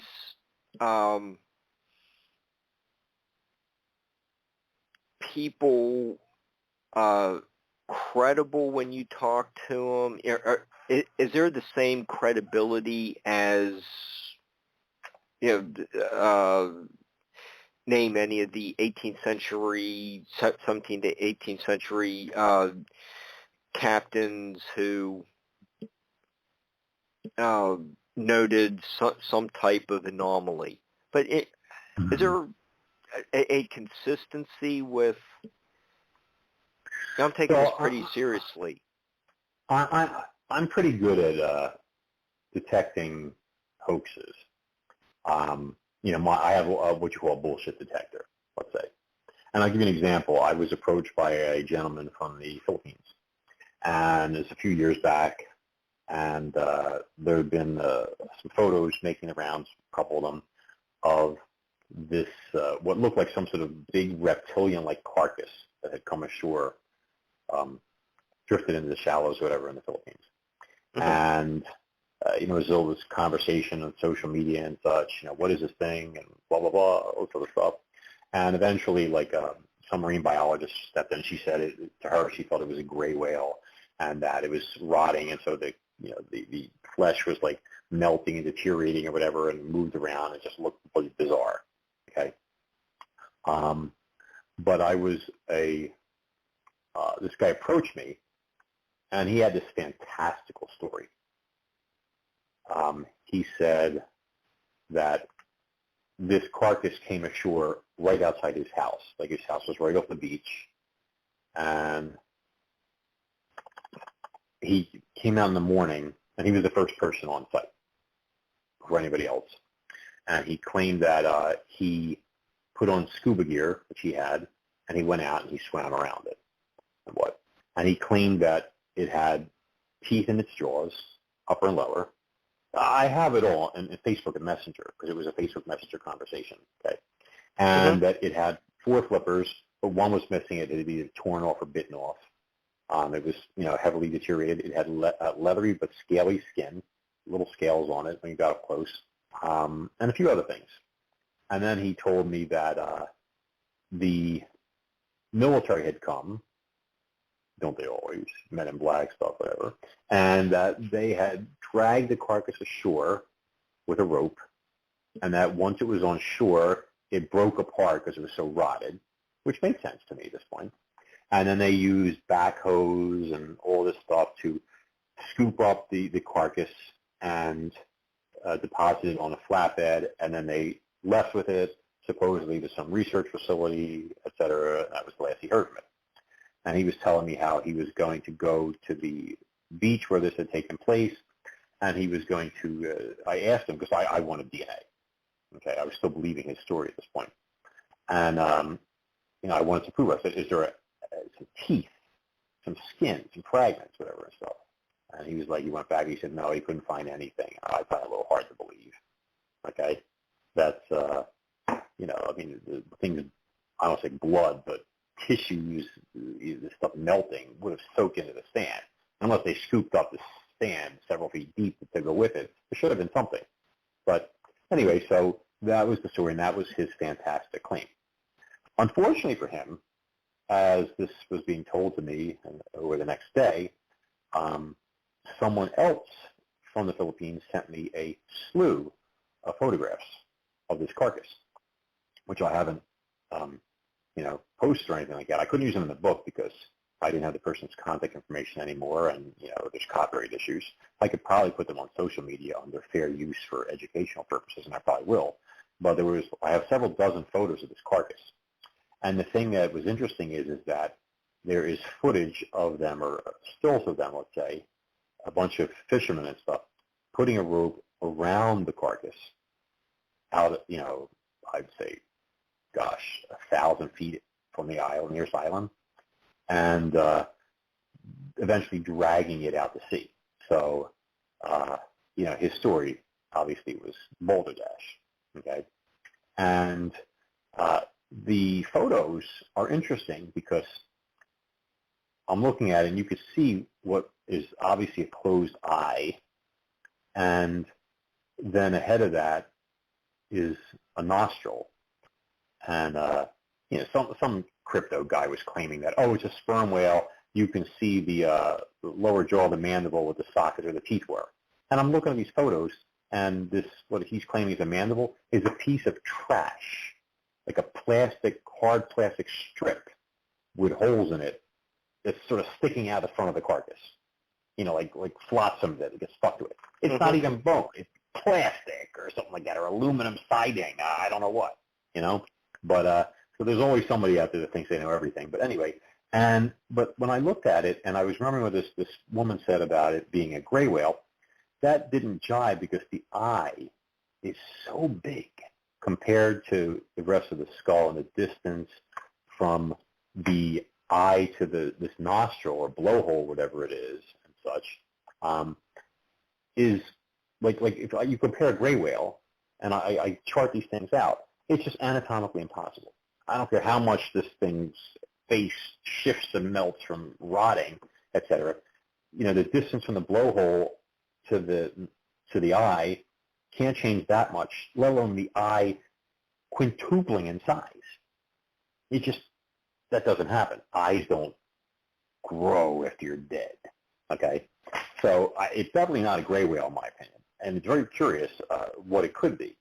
And I know some cetacean expert who's, willing to accept the challenge and look at this thing and try and confirm one way or the other what it is. Now, maybe some kind of whale. It's sizable. The head is big. The head looks like it's about 10 feet long, I guess. But the head does kind of look a little reptilian, It has like this blackish skin where it's not rotted away. It's kind of shiny, which does match the witness's description of the skin on the Carnival Cruise Monster. But, the odds are it's some sort of whale carcass, but it doesn't look like what people have dismissed it as, although they may have dismissed it just based on the limited photos they had and not the stuff that I've been sitting on. But back to the hoaxer, the point is, so I got this guy on there, and I said to him, I really appreciate your time and all the details about this, your encounter with this thing. It's really incredible. I just wish I could have gotten you some, whatever, some evidence and stuff. I said, yeah. And what do you think about this photo or this one? I sent him a couple of them. I'm like, it's really strange. You were the first person on the scene, and the carcass was right there, practically beached, you said. And then you guys tied a rope about it, the military did, and they dragged it ashore and it broke apart. But I'm showing these guys that got this rope around this thing, and I got stills of them towing it out to sea. I'm a little confused. Can you explain to me how this happened? He's like, where'd you get these photos from? Like this episode. I'm like, yeah, that's what I thought. Okay, so everybody wants their 15 minutes of fame and blah, blah, blah, blah, blah. Hoaxers, hoaxers, hoaxers, okay? That's why we have, like the Loch Ness Monster growing crab feet as supposed fangs and stuff like that, okay? It's all BS. I don't work like that, okay? But, when I interviewed the guy that saw the Carnival Cruise Monster, I put him through the ringer. I mean, literally, I tried to play mental chess with him and, to trip him up. There's a lot of conversations we had that aren't in the book and stuff. And I would rehash stuff and listen to see if the story changed or anything like that, you know. And I never encountered anything that made me sense that he wasn't telling the truth. We had phone conversations, also Skype conversations, etc. And he was just really like when he talked about the size and strength, the power of this thing. He's from England, so I'm going to try and do his voice. He's like, oh my God, Mike, this thing was the biggest thing you ever saw. I mean, like super predator, forget it. This thing, a 9-foot shark wouldn't even fill it up. You understand what I'm saying? When it surfaced, it was like a submarine. I mean, like its back was so big, water was pouring off it, just like you see when it's subsurfaces. Gigantic, you know, and that type of stuff. So, you know, he was very, I mean, like excited when he speak about it. Like he could still see it in his mind. So I'm, you know, I mean, I'm not impossible to fool, but I'm pretty confident that he saw what he saw. You know, and it's been several years, and I've periodically speak with him, and nothing, he's never slipped up, nothing ever. You know, people always make mistakes when they tell lies. You know, they forget some details, they change their story, they, you know, tweak things, whatever. It's never happened. So anything's possible, but I think he's telling the truth. Okay. All right. That's my feeling on it, Mike. You know what I'm saying? I mean, like, you know, this thing, he was bloody huge. God. Yeah. Bigger than a whale. And he'd seen all the whales. You know? Yeah. Right. I was impressed with your impersonation of him, and you have to be. You have to be, you know, discriminating about, you know, the information. You know, you just can't just publish anything just because, you know, they say, "Well, I saw it." Well, right. I mean, that's like, and I've had people try and hoax me before. I mean, it happens a lot. Yeah. You know, some guy was supposed to be a guest on my show that we used to do and stuff, and he was claiming he saw this gigantic turtle and all this stuff, and his story was really fishy, you know. And of course, the last minute he backed out of, you know, appearing on the show. You know, I would have pinned him down live on the air and gotten to the bottom of it and stuff. So, you know, but I mean, you know, everybody, you see these hoaxes all the time. It happens, you know, Bigfoot. And it's like some guy wearing like a sleeping bag running around a distance with these grainy photos and you can't see anything. I mean, seriously, it's embarrassing, some of them. And this doesn't mean that Sasquatch doesn't exist or is real. You know, some of these people just want to have their little fame and laugh and say, oh, I trolled the world and I tricked all these people. Look, I got like 50,000 likes and stuff for this photo of me wearing a snowmobile suit and you know, with a blurry setting or something like that. You know, but or there are people that just want to make people think that Bigfoot is just BS so that it swayed the public from really believing in the creature. It's their only video on their YouTube channel, and you know, it's, you know, there are those types out there. I've had to deal with the people suffering from severe cases of pareidolia, but things that other samples you have in Monsters and Marine Mysteries that aren't hoaxes, because you have still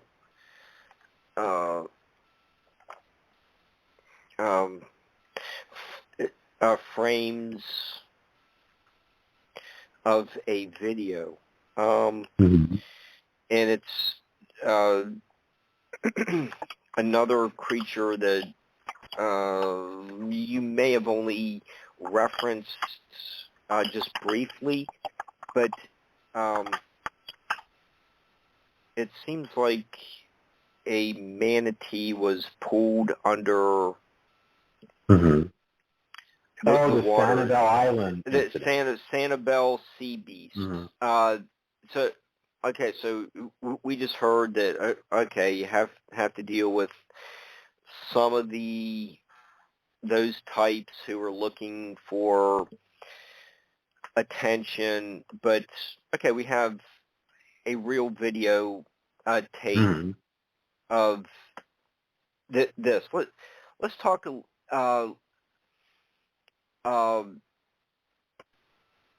little bit about the Sanibel movie that you analyze in your book. Let's get into another type of sea monster. Mm-hmm. So you want to talk about that one, or you want to talk about something else? No, that one. Yeah, I think. Oh, okay. Yeah. Okay, I'm sorry. So I don't have the thing in front of me. The date, I think it was around 2012 or 2013, if memory serves. But this couple, they were engaged, I think, at the time. They were out. They had a rented boat off Sanibel Island, Florida, and they were cruising along, and they saw a bunch of manatees. And the girl, she was videotaping them while her fiance was handling the boat and all, and they turned the engine off to not speak to manatees. And then, according to them, something very large passed under their boat at high speed. And they said it was the size of a bus, but not that thick. To David Carlin, basically now the husband, they're a married couple, and he said it was probably about 4 feet thick, but passed under their boat. And when it got close to the manatees, something shot out of it like a telephone pole, wrapped around a manatee, and dragged it under. That's basically the short version of the story. And so if you look at the video footage, and then his girlfriend was terrified. You could hear in the video. She was like freaking out. She wanted to get the heck out of there and stuff. And she, rightfully so. So the question was that really what happened? Does the video show that or not? And what is this thing if it's true? Okay. So interesting thing is that the video quality is pretty crappy.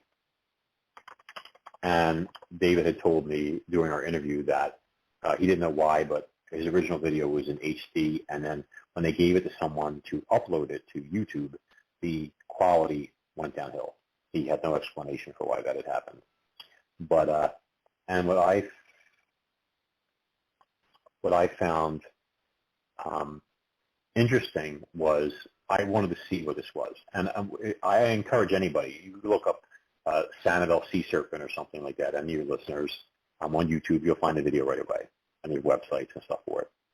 And when you see this sudden splash, at first, like most people, it's just a manatee rolling and stuff like that. But if you look, something seems off, and you kind of see, it seems like the manatee, something does curl over it, and then it gets straight under, like that. And as it gets pulled under, you see its flippers, its tail, appear on the left, like it's flailing, it looks like. It's yanked under. And then a second or two later, the head pops up on the right, which is where the head would be, so I don't know if it's trying to get air or something, and then it's pulled under and doesn't come back. Okay. So there's an air breather, obviously, something grabbed you and dragged you under, you'd be gasping for air, you'd be trying to catch your breath while you were trying to free yourself. So I'm looking at this, and I'm trying to figure out what exactly this is. Is this really not just a manatee? Is it just, they thought it was some sort of immense snake. And the dark on the top, light underneath, I think was the description, et cetera. And so as I was going through the frames, I was doing the same thing that I started doing with the Gary LaMotta footage. I was taking the frames one by one, and I would click enhance on my computer, and that would make things pop better. And as I did this, I started seeing these. It really stands out in color. I mean, in the book it's black and white. I started seeing what in film is called fogging on a bunch of frames. And fogging is the easiest way to explain it would be like if you see somebody who's testifying against a mafia guy, and he's speaking, and they have his face blocked out with like pixels, and they probably distort his voice longer. Okay, so that's fogging. If you shoot a video and there's people in the background and they won't give you permission to use their image, you fog their faces, etc. Okay, and so this was done, and I kept looking at it, and it was in a bunch of frames. It's all in the book. I did a frame by frame by frame to show it. You can see it's like a square that's fogged. Okay, like pixels broken down. Okay. And in several frames, there's several fogging boxes. Okay, and it's so strange because like Dave's wife, I had spoken to her, and she said they didn't do anything to the video, and I don't think they did, but I think somebody might have, because first off, he already told me that the video lost quality before it came up, and in addition to that, you've got this weirdness going on, and this fogging seems to block all the frames where the juicy parts would be visible. Like if this was something wrapped around this manatee, the spots we need to see that we could kind of figure out what it was is obscured. I find that to be a remarkable coincidence. Now, I don't want to sound like a, quote, conspiracy theorist and all that stuff, but it's there. I mean, the frames aren't lying or anything like that. They don't come out normally, but when you enhance them, it separates the layers, and it pops out at you then. So it's been done. And whoever did it, in my opinion, okay, was really good at it. Like, it was a professional job of obscuring these 6 or 10 frames or whatever it was, okay? And so I was looking at this, and based on my interview with Dave and what he saw and all this other stuff, you try to figure out what this could be. The fact that he said it was the size of a bus and it was 4 feet thick made me think, okay, it's not a snake. Because a 4-foot snake would be insanely big. I mean, think about it. It would have to be 100, 200 feet long. I'm just guessing, depending on species. If its body was 4 feet thick, it has to be something else. And it says they also describe something shooting out of it.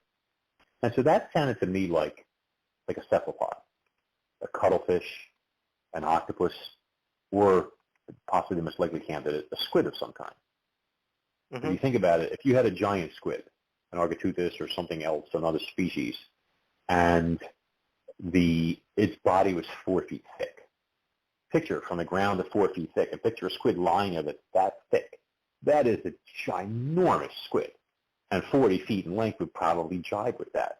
So, and squid have, a lot of them, including architeuthis, have retractable feeding tentacles.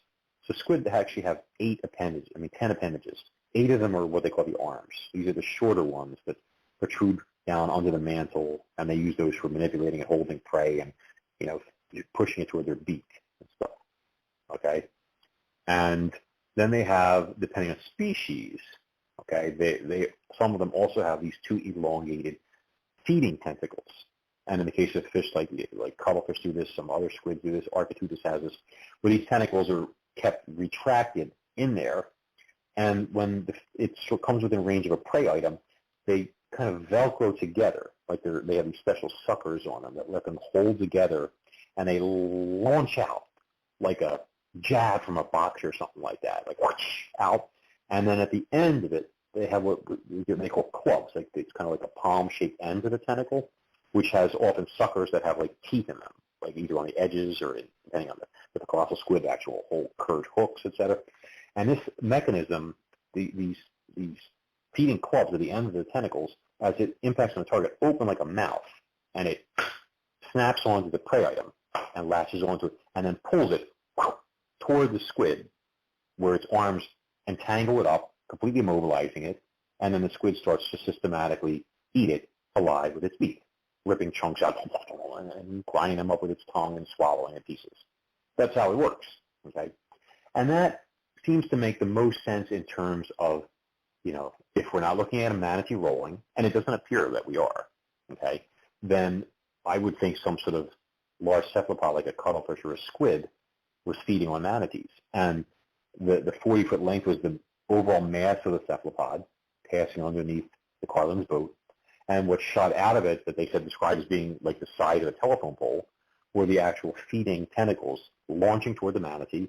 It grabs it, it wraps around it, it pulls it under, and it begins to consume it. Okay? So that's my theory on it. Okay, so what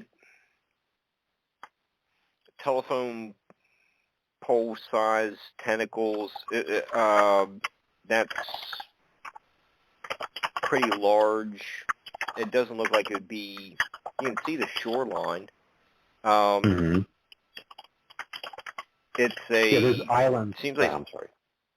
I was just gonna say it seems like a pretty large predator close to shore. Mm-hmm. Yeah, the water depth is in the book. I don't know off the top of my head. I think it might have been like 20 feet. I'm just guessing 24 feet. You probably know better than me because you have it in front of you. But it's like I mentioned this. Like I've seen like past like studies people have done where they in Hawaii where they claimed that they spotted giant octopuses like commonly, and the appearance of the octopuses seems to coincide with the migration or the nesting of the green sea turtle. And green turtles, they're big, the size and all that's in the book. The 600-pound turtle, it's relatively slow moving, especially if it's coming in to lay eggs or is tired and just laid eggs. It would make sense that a predator like that would want some sort of large, meaty meal that it could easily catch and overpower. And an octopus's beak is perfectly capable of shearing through the plastron, that's the underbelly of a turtle, with no problem. That beak can sniff through steel wire, for God's sake. And, a perfect meal. So if you think about it, if you had something like that all around Sanibel Island, that region, then a manatee is just as good, if not better. I mean, they're big and slow and blubbery and pretty much defenseless, and you don't have fangs to defend themselves and claws and stuff. It's just like a big, fat sausage swimming around. And if you're an opportunistic predator, you learn from past experience, this is where I'm going to get a nice, easy meal. It makes sense that it might go there and do that. So, okay. I would never swim in these waters. You do note it's 16 to 24 feet deep. Mm-hmm. Yeah, it's pretty scary. Get stuff way out. Yeah, you have these creatures way out to sea and near the shoreline too. Well, the interesting thing about the Sanibel one is that like a year later or something around that same time,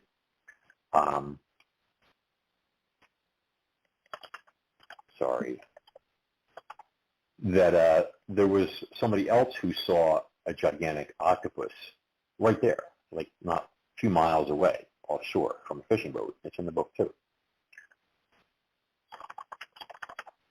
But and he told me that when they called it in, like they were on, they had like a 55-foot, I believe it was, like charter fishing boat, and they were like drifting along using what he described as disgustingly smelling bait, like to catch fish and stuff.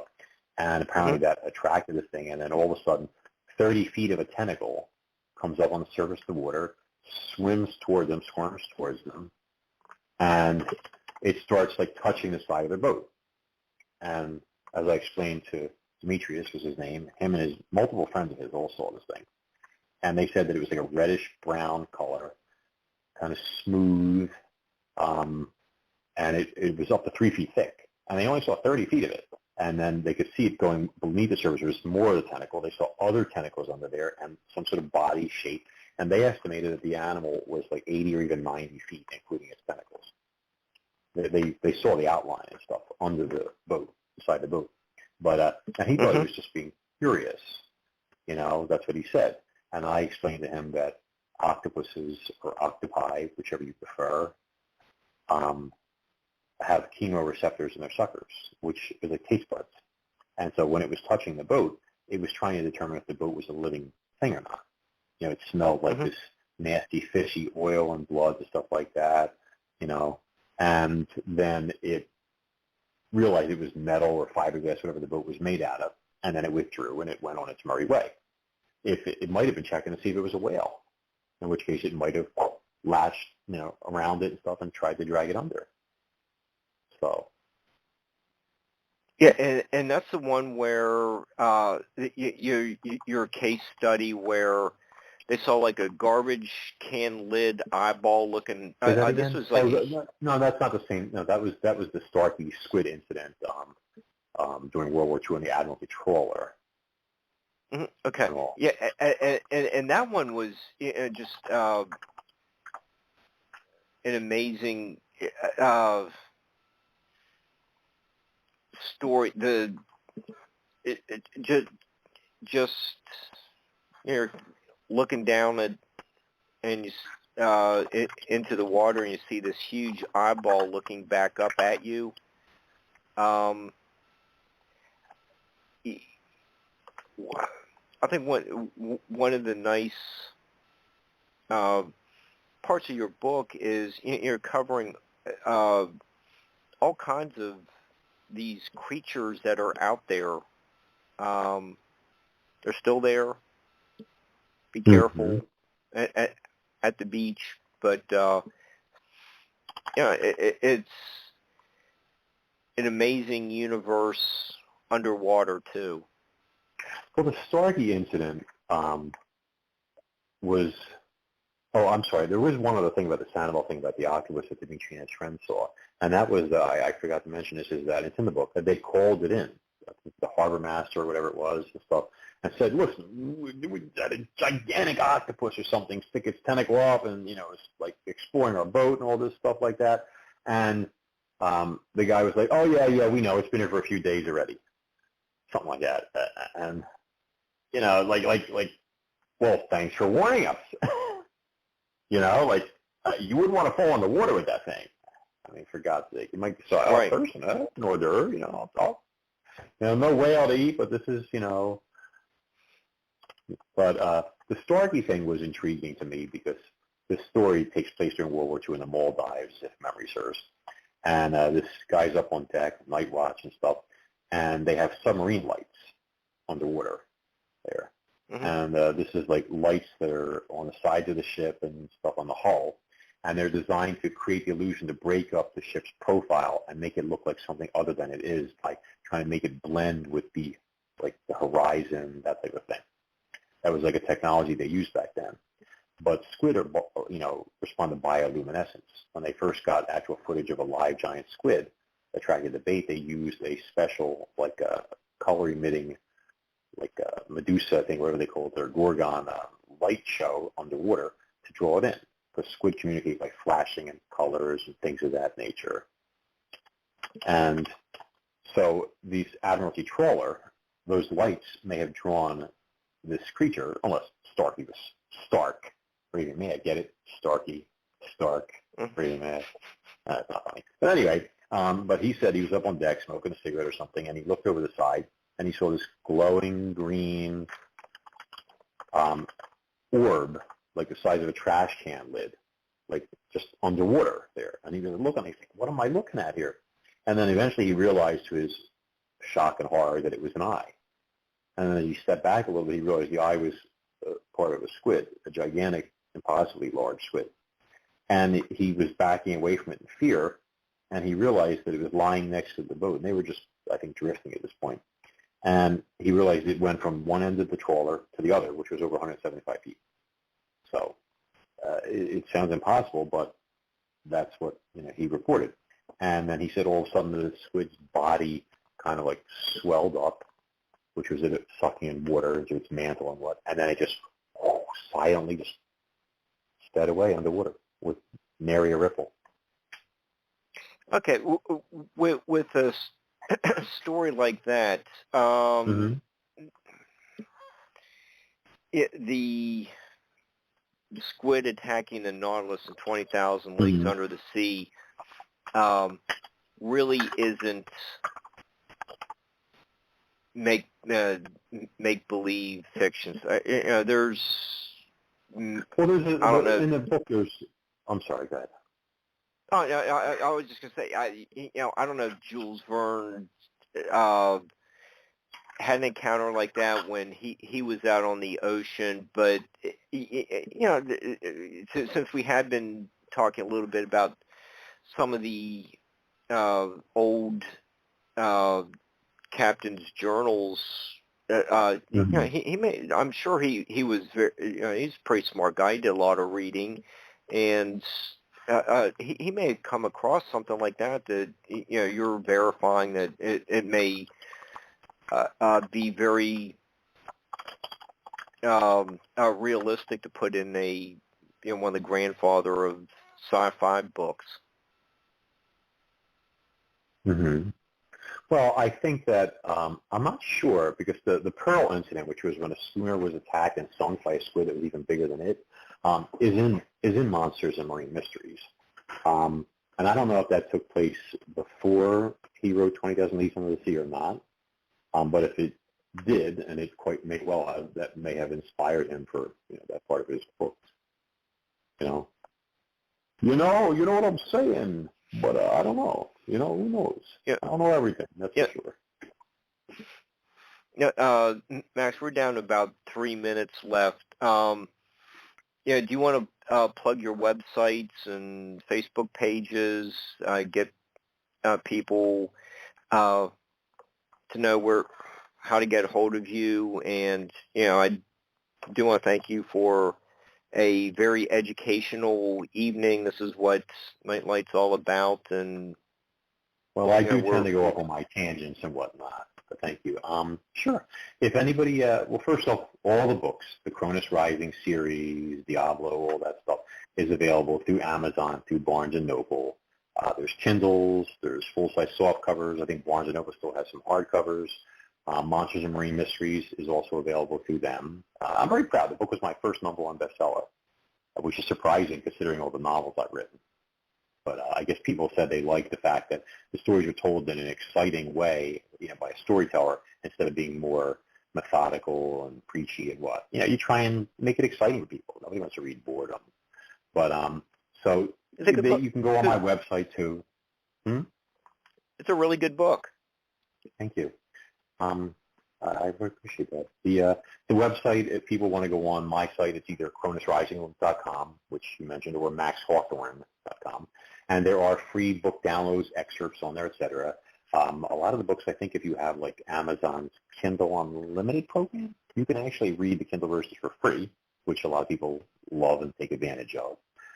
So that's always welcome. And if anybody wants to get in touch with me personally, on Facebook, I'm Max Hawthorne Author, if I'm not mistaken. Same thing on Instagram. I have no idea what my Twitter one is, but I'm sure it's something similar. And I have a couple groups. There's the main Cronus Rising fan page, which is like Max Hawthorne's Cronus Rising novel series or something like that. And I don't, manage it, to be honest, but I'm pretty sure if you look that up, you'll find it. And there is one group that I personally handle, which is Max Hawthorne's Monsters and Marine Mysteries, hence the name of the book. And that we have a lot of great members. They post all sorts of sightings and things they've seen and intriguing aquatic critters and all sorts of stuff like that. So it's a nice group. We keep it clean. We don't allow foul language in there or bullying or anything like that. They're great. Honestly, I have some really fantastic readers. Yeah, good group of people. So we're down to under a minute, and thanks again. You're always welcome back to discuss the lizard by the pond and your walk with Caesar in the cemetery. So let's save those for next time. But thanks again, and we have some great shows. The 21st Century shows lined up tomorrow, Thursday, and Friday. So I'll see everyone next Tuesday with Dan and Teresa Duke. And thanks, Barbara. Thank you, Max, and have a great night.